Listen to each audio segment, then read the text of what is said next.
ನನ್ನ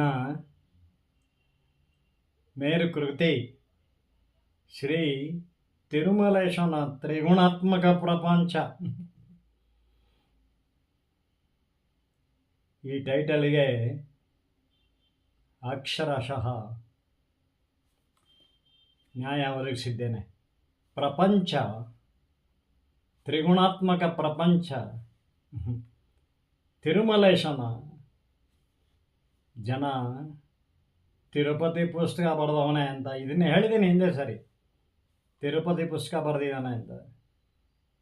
ತಿರುಪತಿ ದೇವರೇನು, ನಾವು ಪೂಜೆ ಮಾಡೋ ಮನೆಯಲ್ಲಿ ದೇವರೇನು, ಮನೆಗಳಲ್ಲಿ ಭಾರತದಲ್ಲಿ ಅಷ್ಟೇಕೆ ವಿದೇಶದಲ್ಲಿಯೂ ಕೂಡ ದೇವಸ್ಥಾನಗಳಿವೆ, ರಾಮಕೃಷ್ಣರ ದೇವಾಲಯಗಳು. ಅಲ್ಲಿ ಪೂಜೆ ಮಾಡುವುದು ಯಾರು? ಅಲ್ಲೂ ಕೂಡ ಹಿಂದೂ ಅರ್ಚಕರಿದ್ದಾರೆ. ಪ್ರಪಂಚ, ಹಾಗಾದರೆ ಈ ಪ್ರಪಂಚದಲ್ಲಿ ದೇವರಿದ್ದಾನೆ. ತಿರುಮಲೇಶನ ಪ್ರಪಂಚ ಬೇರೆ ಅಲ್ಲ, ದೇವರ ಪ್ರಪಂಚ ಬೇರೆ ಅಲ್ಲ. ಇದಕ್ಕೆ ಎಷ್ಟು ಈ ಟೈಟಲ್ಗೆ ಎಂಥ ನ್ಯಾಯ ಒದಗಿಸಿದ್ದೀನಿ ನಾನು, ಬಾಯಿ ಮಾತಲ್ಲಿ ಹೇಳೋದಕ್ಕೆ ಬರೋದಿಲ್ಲ. ಇನ್ನು ಮುಂದೆ ಈ ಕೃತಿಯನ್ನೇ ವಾಚನ ಮಾಡಿಬಿಡ್ತೇನೆ, ಎಷ್ಟು ಸಾಧ್ಯವೋ ಅಷ್ಟು ನನ್ನ ಈ ಉಳಿದ ಜೀವಿತದಲ್ಲಿ. ಈ ಎಡಪಂಥೀಯರು ಏನು ಮಾಡ್ತಾ ಇದ್ದಾರೆ? ಅಜ್ಞಾನ, ಅನಕ್ಷರತೆ, ಮೂಢನಂಬಿಕೆ, ಬಡತನ ಇರ್ತಕ್ಕಂಥ ಈ ಜನಗಳು, ದಲಿತರು ತುಷ್ಟೀಕರಣ ಮಾಡ್ತಾ ಇದ್ದಾರೆ, ಅವರನ್ನು ಎತ್ತ ಕಟ್ತಾ ಇದ್ದಾರೆ. ಅವರ ವಿಡಿಯೋಗಳು ನೋಡಿದ್ರೆ ಮೈಯೆಲ್ಲ ಉರಿಯುತ್ತೆ. ಅದೇ ನಿಜ, ಸುಳ್ಳು ಸುಳ್ಳು ಸುಳ್ಳು ಸುಳ್ಳು 1000 ಸಲ ಹೇಳಿಬಿಟ್ರೆ ಅದು ನಿಜ ಅಂತ ಆಗ್ಬಿಡತ್ತೆ. ಇವರೆಲ್ಲ ಯಾರ್ರೀ? ಡಾಕ್ಟ್ರೇಟ್ ತೊಗೊಂಡಿದಾರಲ್ರಿ? ಇದೇನಾ ಡಾಕ್ಟ್ರೇಟ್ ತೊಗೊಂಡಿದ್ದು? ಎಲ್ಲರೂ ಅಲ್ಲ, ಬಹಳ ಒಳ್ಳೆಯವರಿದ್ದಾರೆ ದೈವ ನಂಬಿಕೆಯಲ್ಲಿ. ಕುಮಾರವ್ಯಾಸನ ಕಥಾಂತರ ಬರೆದಂಥ ವೆಂಕಟೇಶ ಮೂರ್ತಿಗಳಿದ್ದಾರೆ. ಭಗವದ್ಗೀತೆಯನ್ನು ಕೂಡ ಆಪ್ತಗೀತೆ ಅಂತ ತಮ್ಮದೇ ಶೈಲಿಯಲ್ಲಿ ಬರೆದಿದ್ದಾರೆ ವೆಂಕಟೇಶ ಮೂರ್ತಿಗಳು. ದೊಡ್ಡರಂಗೇಗೌಡ ಇದ್ದಾರೆ, ಈಗಾಗಲೇ ಆಗಿ ಹೋದವರಿದ್ದಾರೆ. ಕುವೆಂಪು, ಮಾಸ್ತಿ ವೆಂಕಟೇಶ ಅಯ್ಯಂಗಾರ್ ಯಾವಾಗಲೂ ಮೂರ್ನಾಮ ಆಗ್ತಾ ಇದ್ರು ಅವರು. ಈಗ ಮೂರ್ನಾಮ ಹಚ್ಬಿಟ್ರೆ ತಿರುಪತಿ ಗೋವಿಂದ ಆಗ್ಬಿಡ್ತಾನ ಅವನು. ಏನ್ರಿ, BJP ಅಂದರೆ ಮಾತ್ರ ದೇವರು ಅಂತ ತಿಳ್ಕೊಂಡಿದ್ದೀರಾ ಆತ್ಮೀಯರೇ, ದೇಶ ಬಾಂಧವರೇ? BJP ಸರ್ವಾಧಿಕಾರ ಮಾಡ್ತದೆ ಅಂತ ತಿಳ್ಕೊಂಡಿದ್ದೀರಾ? ಛೇ, ಖಂಡಿತ ಇಲ್ಲ. ದೇವರು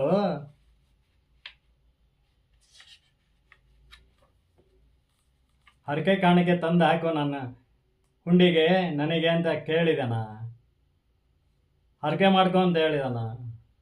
ಅಲ್ಲಿಗೆ ಹೋಗದಲ್ಲೇ ಹರಕೆ ಮಾಡಿಕೊಂಡು ಅವನಿಗೆ ಹೋಗಿ ಕಾಣಿಕೆ ಒಪ್ಪಿಸ್ದಲೆ ಅವನನ್ನು ನಂಬಿಕೆ ಬದುಕುವವರು ಕೋಟ್ಯಾಂತರ ಜನ ಇದ್ದಾರೆ ಇಡೀ ಪ್ರಪಂಚದಲ್ಲಿ, ಭಾರತದಲ್ಲಿ ಮಾತ್ರ ಅಲ್ಲ.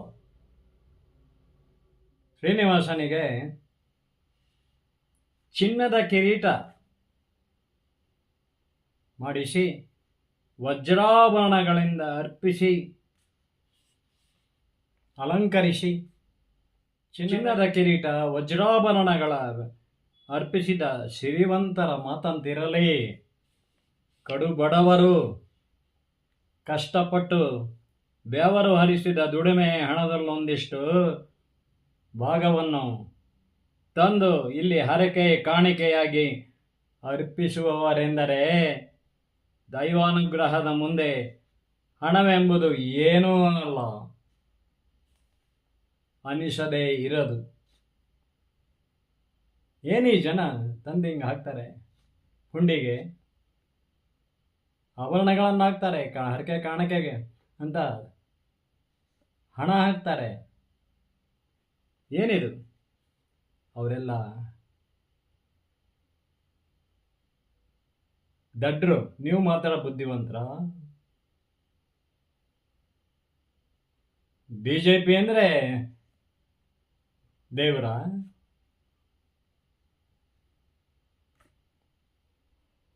ದೈವ ನಂಬಿಕೆನಾ? ಕಾಂಗ್ರೆಸ್ ಅಂದರೆ ಅಲ್ಲಿ ಇಲ್ವಾ? ದೇವರಿಲ್ಲ ಅವರಿಗೆ? ಅವರು ಬರ್ತಾ ಇದ್ದಾರೆ ಈಗ ದೇವಸ್ಥಾನಕ್ಕೆ, ಟೆಂಪಲ್ ರನ್ ಮಾಡ್ತಾ ಇದ್ದಾರೆ. ನೋಡ್ತಾ ಇದ್ದೀರಿ ನೀವು ಕರ್ನಾಟಕದಲ್ಲಿ. ಬರದೇ ಇರೋರೆಲ್ಲ ಬರ್ತಾ ಇದ್ದಾರೆ. ಯಾರ್ರೀ ಕಾರಣ? ಭಗವದ್ ಭಕ್ತ ರಾಜಯೋಗಿ ಮೋದಿ ಕಾರಣ. ಇಲ್ಲಿ ಹರಕೆ ಕಾಣಿಕೆ ಅರ್ಪಿಸುವವರೆಂದರೆ ದೇವಾನುಗ್ರಹದ ಮುಂದೆ ಹಣ ಏನೂ ಅಲ್ಲ ಅನ್ನಿಸೋದಿರೋದು. ಅವನ ಅನುಗ್ರಹ ಇದ್ದರೆ ಹಣವನ್ನು ನಾವು ಸಂಪಾದಿಸ್ತೀವಿ. ಇಲ್ಲಿ ಹರಕೆ ಹಾಕಿದ್ವಲ್ಲ ಹೇಳ್ತಾರೆ, ಅಲ್ಲೇ ಕೇಳಿದ್ದೀನಿ ನಾನು. ಇಲ್ಲಿ ನಾವು ಎಷ್ಟು ಹರಕೆ ಹಾಕ್ತೀವೋ ಅದರ 3ರಷ್ಟು ನಾವು ಸಂಪಾದನೆ ಮಾಡಿದ್ದೀವಿ ಅಂತ. ಅದು ನಮ್ಮ ಅನುಭವ ಅಂತ ಹೇಳ್ತಾರೆ ಅವರು ಭಕ್ತರು, ಭಕ್ತ ಮಹಾಜನತೆ. ನಾನೊಬ್ಬ ಸಾಹಿತಿಯಾಗಿ ಕೃತಿಯನ್ನು ಬರೆದಿದ್ದೇನೆ. ಸಾಹಿತಿ ಆದವನು ಭೂತವನ್ನು ವರ್ತಮಾನಕ್ಕೂ, ವರ್ತಮಾನವನ್ನು ಭವಿಷ್ಯತ್ತಿಗೂ ಹೋಲಿಸಿ ನೋಡುವ ಸಾಹಿತಿ ತತ್ವಜ್ಞಾನಿ ಆಗಿರ್ತಾನೆ ಅಂತಾರೆ ವೆಂಕಟೇಶ ಮೂರ್ತಿಯವರು ಅವರ ಕುಮಾರವ್ಯಾಸ ಕಥಾಂತರದಲ್ಲಿ ಹೇಳ್ತಾರೆ. ನನಗೆ ಅದನ್ನು ಓದಿದ್ದಾಗ ಬಹಳ ಸಂತೋಷ ಆಯಿತು. ಅದೇ ನಾನಾಗಿದ್ದೇನೆ ಅಂತ. ಹೌದು, ವಿದ್ಯಾವಂತರು ಬುದ್ಧಿವಂತರಿಗಿಂತಲೂ ಬಡವರು, ಮುಗ್ಧರು, ಡಾಡ್ಡರೆಂದು ಕರೆಸಿಕೊಳ್ಳುವ ಭಕ್ತ ಮಹಾಜನರೆಲ್ಲ ಕಂಡ ದೇವರು ಅದೆಷ್ಟು ದೊಡ್ಡವನು. ಈ ಮಾತನ್ನು ಹಿಂದೆ ಹೇಳಿದ್ದೀನಿ, ಎಷ್ಟು ಸರಿ ಹೇಳಿದ್ರು ಕಡಿಮೆನೆ. ಅಷ್ಟಕ್ಕೂ ಎಲ್ಲ ಜನಾಂಗದ ಭಕ್ತರ ಕಷ್ಟ ಕಾರ್ಪಣ್ಯಗಳು ಕಳೆಯುವುದು ಅವರವರ ಅಚಲ ದೈವ ನಂಬಿಕೆಯಲ್ಲಿಯೇ. ಅವುಗಳು ಅನುಭವ ವೇದ್ಯವಾಗುವುದರಿಂದಲೇ. ಅದು ಅವರಿಗೆ ಗೊತ್ತು, ಬಾಯಲ್ಲಿ ಹೇಳಲಿಕ್ಕೆ ಬರೋದಿಲ್ಲ ಸರ್. ನಮಗೆ ಒಳ್ಳೆಯದಾಗಿದೆ, ನಾವು ಹರಕೆ ಕಾಣಿಕೆ ಒಪ್ಪಿಸಿದ ಮೇಲೆ ಸಂಪಾದನೆಯಲ್ಲಿ ಒಳ್ಳೆಯದಾಗಿದೆ. ದುಡಿಮೆಗೆ ದೇವರು ಒಲಿದಿದ್ದಾನೆ ಸರ್ ನಮಗೆ. ಅದಕ್ಕೆ ನಾವು ಹಾಕ್ತೀವಿ. 3ರಷ್ಟು ಬರುತ್ತೆ ನಮಗೆ ಅಂತ ಹೇಳ್ತಾರೆ. ಈ ಪುಣ್ಯಕ್ಷೇತ್ರದಲ್ಲಿ ಆ ದೇವರ ದುಡ್ಡು ನುಂಗಿ ಪಡಬಾರದ ಹಿಂಸೆ ಪಟ್ಟವರ ಸ್ಥಿತಿಯಂತೂ ಶೋಚನೀಯವೇ. ಈ ಜಗದ ಗುಡಿಗೆ ಪ್ರವೇಶಿಸುವ ಮುನ್ನ ಭಕ್ತ ಮಹಾಜನತೆ ತಮ್ಮ ಪಾದರಕ್ಷೆಗಳನ್ನು ಹೊರಗೆ ಬಿಡುವುದರೊಂದಿಗೆ ತಮ್ಮಲ್ಲಿ ಇರಬಹುದಾದ ಅಹಂಕಾರವನ್ನು ತ್ಯಜಿಸಿ ತಾಳ್ಮೆಯಿಂದಲೇ ಒಳಗೆ ಬರುವರು ಅಲ್ವಾ? ಅವರಿಗೆ ಗೊತ್ತಿಲ್ಲದೆ ಅವರೊಳಗೆ ಎಷ್ಟು ವಿನೀತ ಭಾವ ಇರ್ತದೆ. ಅಹಂಕಾರ ಹೊರಟೋಗಿರ್ತದೆ. ಅವನು ಎಂಥ ದೊಡ್ಡ ಮನುಷ್ಯನೇ ಆಗಿರಲಿ, VIP ಆಗಿರಲಿ, ಅವನಿಗೆ ಸ್ಪೆಷಲ್ ದರ್ಶನನೇ ಸಿಕ್ಕಿರಲಿ ಅಲ್ಲವೇ, ಆ ದೇವರ ದಿವ್ಯ ದರ್ಶನ ಪಡೆಯುವ ಅವರು ಕಂಡ ದೇವರು ಅದೆಷ್ಟು ದೊಡ್ಡವನು. ಶ್ರೀಮಂತರಿರಲಿ, ಬಡವರಿರಲಿ, ದಡ್ಡರಿರಲಿ, ದಲಿತರಿರಲಿ, ದೀನನಾ ಬಂದಿಹೇನು ಅಂತ ಬರ್ತಾರೆ ಬಡವರು. ಶ್ರೀಮಂತರು ಕೂಡ ಅಷ್ಟೇ ಅಲ್ಲವೇ? ಹಾಗಾಗಿ ಭಕ್ತ ಜನರು ಶ್ರೀನಿವಾಸನ ಕಲ್ಯಾಣದಲ್ಲಿ ತಮ್ಮ ಜೀವಿತ ಕಲ್ಯಾಣವನ್ನೇ ಕಾಣುವರೆಂದರೆ ಅದು ಅವರಿಗಾದ ದೈವಾನುಭವವೇ. ಅವರೆಲ್ಲ ಏಕಕಾಲದಲ್ಲಿ ಗೋವಿಂದ ಗೋವಿಂದ, ಆ ದೇವನೊಬ್ಬನೇ ಜಗದೈಕ ಅಸ್ತಿತ್ವಕ್ಕೆ ಸಾಕ್ಷಿಯಾಗಿ ಚೇತನನಾಗಿ ವೆಂಕಟೇಶ್ವರನ ಸಾಕಾರ ರೂಪದಲ್ಲೂ ನಾಮಕೋಟಿ ರೂಪಾತಿಶಯದಲ್ಲಿ ಹಿಂದೂಗಳು ದೇವರನ್ನು ಆರಾಧನೆ ಮಾಡ್ತೀವಿ, ನಾವು ಪೂಜೆ ಮಾಡ್ತೀವಿ. ಆಸ್ತಿಕತೆಗೆ ಸಾಕ್ಷಿಯಾಗಿ ಶ್ರೀನಿವಾಸ ವೆಂಕಟೇಶ್ವರನ ರೂಪದಲ್ಲೂ ಕಾಣುತ್ತಾರೆ. ಅವನು ಇಲ್ಲಿ ಸಾತ್ವಿಕ ಸಂಪನ್ನನಾಗಿ ಕದಾ ಕೊಂಗಳಿಸುತ್ತಿದ್ದಾನೆ. ಭಾರತದಲ್ಲಿ ಜನಸಂಖ್ಯೆಯಷ್ಟೇ, ಅದರ ಯುವಶಕ್ತಿಯು ದೊಡ್ಡದು. ದೇವರನ್ನು ದುಡಿಮೆಯಲ್ಲಿ ಕಾಣುವ ಜನರಿದ್ದಾರೆ.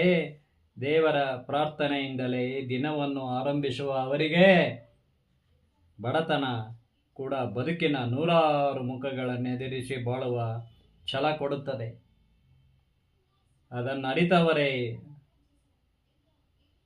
ಸತ್ವಶಾಲಿಗಳು. ಅವರಲ್ಲಿರುವ ಸಂತರೇ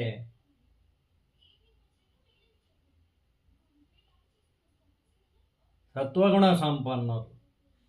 ಅಂಥವರಲ್ಲಿ ಹದಿಹರೆಯದಿಂದಲೇ ಒಳ್ಳೆಯ ಸಹವಾಸದಲ್ಲಿದ್ದು ಉನ್ನತ ಶಿಕ್ಷಣ ಪಡೆದು ಉದ್ಯೋಗಿಗಳಾದವರಿದ್ದಾರೆ. ವ್ಯಾಪಾರ ಉದ್ದಿಮೆಯಲ್ಲಿ ಮೋಸ ವಂಚನೆಗೈಯದೆ ಬಡತನವನ್ನು ವರದಾನವನ್ನಾಗಿ ಮಾಡಿಕೊಂಡಿದ್ದಾರೆ.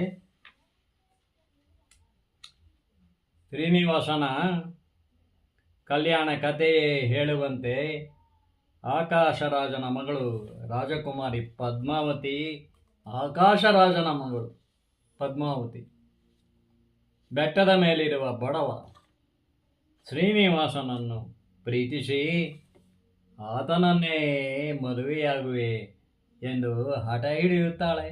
ಆಕಾಶರಾಜನ ಮಗಳು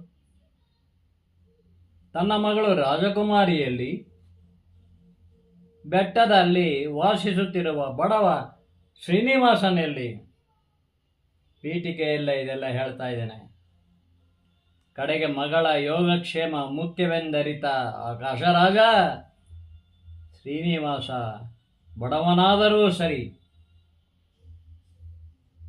ಯೋಗ್ಯತಾವಂತ ದೇವೋತ್ತಮನೆಂದು ಶುಕ ಮಹರ್ಷಿಗಳನ್ನು ವಿಚಾರಿಸಿ ತಿಳಿಯುತ್ತಾನೆ.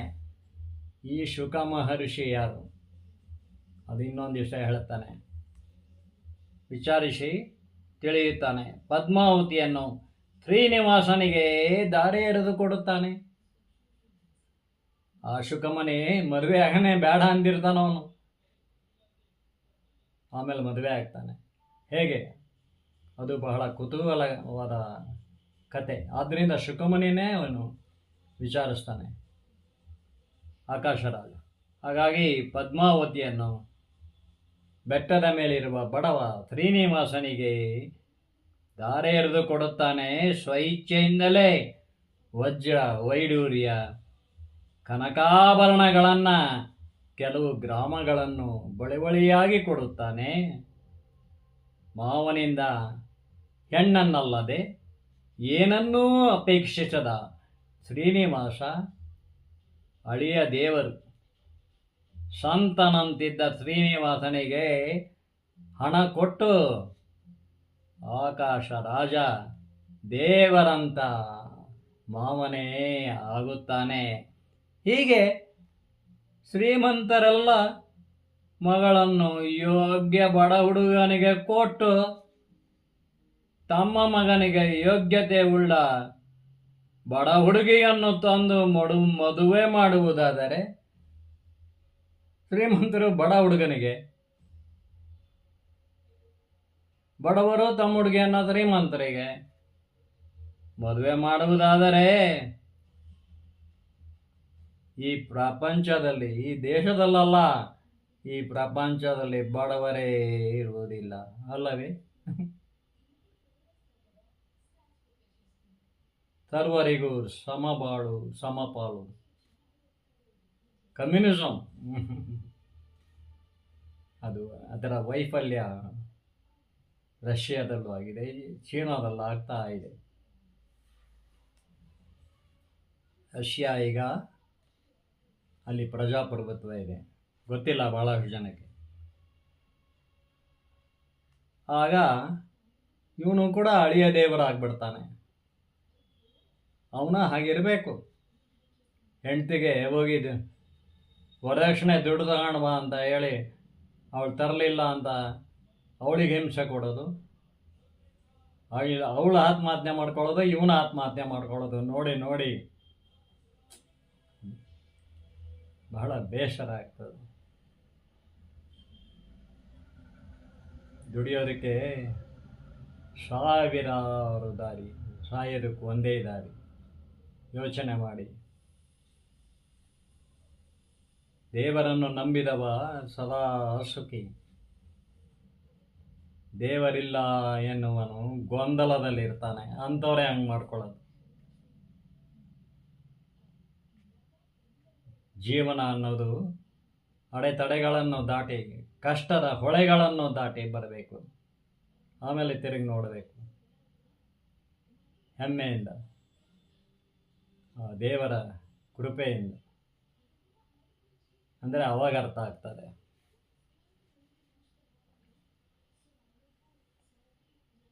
ಇನ್ನು ಕೆಟ್ಟವರ ಬಳಿಗೆ ಹಣ ಹೋಗಿ ಸೇರುತ್ತದೆ ಎನ್ನುವುದೇಕೆ?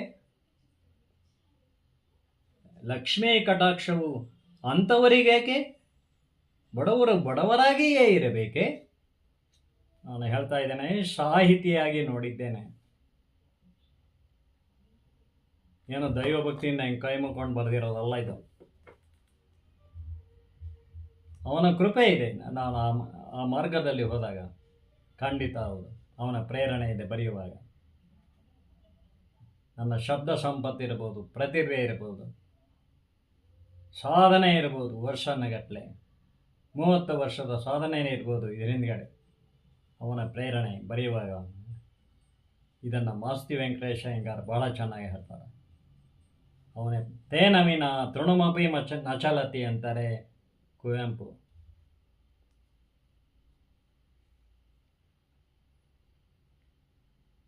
ಕೆಟ್ಟ ಜನರ ಬಳಿಗೆ ಹೋಗಿ ಹಣ ಸೇರುತ್ತದೆ, ಲಕ್ಷ್ಮೀ ಕಟಾಕ್ಷವು ಅಂಥವರಿಗೇಕೆ? ಬಡವರು ಬಡವರಾಗಿಯೇ ಇರಬೇಕೆ? ಎಂಬೆಲ್ಲ ಪ್ರಶ್ನೆಗೆ ಶ್ರೀನಿವಾಸ ಮತ್ತು ಕುಬೇರನ ನಡುವೆ ನಡೆಯುವ ಸಂಭಾಷಣೆಯಲ್ಲಿ ಉತ್ತರ ಕಂಡು ಬರುತ್ತದೆ. ಈ ಬರವಣಿಗೆ ಬಹಳ ಒಂದು ಸ್ಟ್ಯಾಂಡರ್ಡ್ ಆಗಿದೆ. ಇದನ್ನೆಲ್ಲ ಅರಗಿಸ್ಕೊಂಡು ನಾನು ಹೇಳ್ತಾ ಹೋದರೆ ಬಾಯಲ್ಲಿ ಹೇಳ್ಬಿಡ್ಬೋದು, ಅದು ಏನೂ ಅಲ್ಲ ಅನಿಸ್ಬಿಡುತ್ತೆ, ಏನೋ ಹೇಳ್ತಾ ಇದ್ದಾನೆ ಅಂತ. ಆದ್ದರಿಂದ ಇಲ್ಲೇ ಆದಷ್ಟು ಇಲ್ಲೇ ಓದ್ತಾ ಇದ್ದೀನಿ. ಇದೆಲ್ಲ ನನಗೆ ಹೇಳಕ್ಕೆ ಬರುತ್ತೆ, ಹಾಗೆ ಬಾಯಲ್ಲಿ ಏನು ಬರೆದಿದ್ದೀನಿ ಅಂತ ನಿಮಗೆ ಹೇಳ್ತಾ ಇದ್ದೇನೆ. ತಿರುಪತಿಯಲ್ಲಿ ಬೆಸ್ಟ್ ಸೆಲ್ಲರ್ ಇದು. ಇನ್ನು ಕೆಲವೇ ಪ್ರತಿಗಳಿವೆ ಅಷ್ಟೇ. ಪ್ರಕೃತಿ ದೇವನ ಪ್ರಪಂಚವಿದು. ಯಾಕೆ ಶ್ರೀಮಂತರ ಬಳಿಗೆ ಹಣ ಸೇರ್ತದೆ? ಅದಕ್ಕೆ ಉತ್ತರ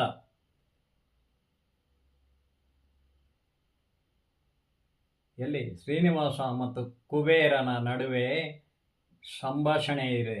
ಆ ಸಂಭಾಷಣೆಯಲ್ಲಿ ಕಂಡು ಬರ್ತದೆ. ಅದು ಹಳೆಯ ಶ್ರೀನಿವಾಸ ಕಲ್ಯಾಣದಲ್ಲಿಲ್ಲ, ನನ್ನದರಲ್ಲಿದೆ. ಯಾರೂ ನನಗೆ ಅಬ್ಜೆಕ್ಷನ್ ಮಾಡಿಲ್ಲ. ಪಂಡಿತೋತ್ತಮರು ಸಂತೋಷಪಟ್ಟಿದ್ದಾರೆ. ಇದಕ್ಕೆ ಮುನ್ನುಡಿ ಬರೆದಂಥ ಶ್ರೀನಿವಾಸ ಉಡುಪರು ಸಾಹಿತಿ, ಅವರು ಕೂಡ ಕಾವ್ಯಗುಣ ಶೈಲಿಯಲ್ಲಿ ತತ್ವಾರ್ಥ ಚಿಂತನೆಗಳಿವೆ. దేవుడు ಈಗಿನ ಜನಗಳಿಗೆ ಗೊತ್ತಿಲ್ಲ. దేవుడు ಮುಂತಾದ ಸಾಹಿತಿಗಳ ಸಾಲಿನಲ್ಲಿ ನಿಲ್ಲಬಲ್ಲ ಕೃತಿಯಾಗಿದೆ ಅಂತ ಹೇಳ್ತಾರೆ. ನನಗೆ ಅದು ಆತ್ಮಸಂತೋಷ ಕೊಟ್ಟಿದೆ. ಕೇಳಿ, ಪ್ರಕೃತಿ ದೇವನ ಪ್ರಪಂಚವಿದು. ಮನುಷ್ಯನು ಇಲ್ಲಿ ಹಣ ಸೃಷ್ಟಿಸಿದ್ದಾನೆ, ಅದೇ ಅವನನ್ನು ಅಣಕಿಸಬಾರದಷ್ಟೇ ಅಲ್ಲವೇ? ಗುಣ ಹೇಳುತ್ತದೆ, ಹಣವೇ ನಿನ್ನಯ ಗುಣ ಏನೆಂದು ಹೇಳ ಹೇಳಲಿ? ಹಣ ಹೇಳುತ್ತದೆ, ಗುಣವೇ ನಿನ್ನಯ ಋಣ ಎಷ್ಟೆಂದು ತೀರಿಸಲಿ? ಶ್ರೀನಿವಾಸ ವೆಂಕಟರಮಣನು ತನ್ನ ಭಕ್ತ ಮಹಾಜನತೆಗೆ ಹೀಗೆಂದು ಹೇಳದಿಹನೆ, ಎನ್ನ ಮುಡಿಗೆ ವಜ್ರಖಚಿತ ಕಿರೀಟಗಳ ಮೇಲೆ, ನನ್ನ ಮುಡಿಗೆ ವಜ್ರಖಚಿತ ಕಿರೀಟಗಳ ಮೇಲೆ ಕಿರೀಟಗಳನ್ನೇರಿಸಿ ಮೈತುಂಬ ಚಿನ್ನದ ಆಭರಣಗಳ ಪೇರಿಸಿ ಎನ್ನ ಪಾದಾಂಬುಜಗಳಿಗೆ ಹೇರಳ ದನಕನಕ ಕಾಣಿಕೆಗಳನ್ನು ಒಪ್ಪಿಸಿ ಕಣ್ತುಂಬಿಕೊಂಡಷ್ಟು ಹಿಂಗದ ಸಂತೋಷವೇಗೆ ಕಾಣೆನಯ್ಯ. ಹಿಂಗೆ ಕೇಳ್ತಾ ಇರ್ಬೋದೆ ಭಕ್ತರಿಗೆ, ಭಕ್ತ ಮಹಾಜನತೆಗೆ, ಅಲ್ಲಿ ದಟ್ಟೈಸ ಬರ್ತಾರಲ್ಲ ಅವರಿಗೆ. ಎನ್ನ ಕೇವಲ ಸಂಪತ್ತಿನ ಒಡೆಯನ ಮಾಡಿದಿರೇ ಕಯ್ಯ ಅಂತ ಕೇಳ್ತಾ ಇರ್ಬೋದೆ. ನಿಮ್ಮೊಳಗೂ ಇರುವ ಈ ಸತ್ವಗುಣ ವಂದ್ಯನ ಸಾತ್ವಿಕ ಸಂಪನ್ನತೆ ಮರೆಮಾಚುವಿರೇ ಕಯ್ಯ, ಕಾಣಲಾರಿರ. ನಿಮ್ಮೊಳಗೂ ಇದ್ದಾನೆ, ಇದ್ದೀನಿ ನಾನು, ಕಾಣಲಾರಿರ ಅಂತಾರೆ. ಪುರಂದರದಾಸರು ಕಾಶಿಗೆ ಹೋಗಲೇಕೆ ಕಾವಡಿ ಪತ್ತು ಅಂತಾರೆ. ಹಾಗೆ ತಿರುಪತಿಗೆ ಹೋಗೋದಕ್ಕೆ ನಿಮ್ಮ ಮನೆಯಲ್ಲೇ ಇದ್ದಾನೆ, ನಿಮ್ಮಲ್ಲೇ ಇದ್ದಾನೆ ದೇವರು ಅನ್ನುವ ಜನರು ಇದ್ದಾರೆ. ಆದರೂ ಬರ್ತಾರೆ ತಿರುಪತಿಗೆ, ದೇವರು ಕರೆಸ್ಕೊಳ್ಬೇಕಂತೆ. ಶ್ರೀನಿವಾಸ ವೆಂಕಟೇಶ್ವರ ಅವನು ಕರೆಸ್ಕೊಳ್ದೆ ಹೋಗೋಕ್ಕಾಗಲ್ಲ ಅಂತ ದೊಡ್ಡ ಮನುಷ್ಯರು ಕೂಡ ಹೇಳಿದ್ದಾರೆ. ಅದನ್ನು ಕೂಡ ಇಲ್ಲಿ ದೈವಾನುಭವಗಳು ಅಧ್ಯಾಯದಲ್ಲಿ ನಾನು ಹೇಳಿದ್ದೇನೆ.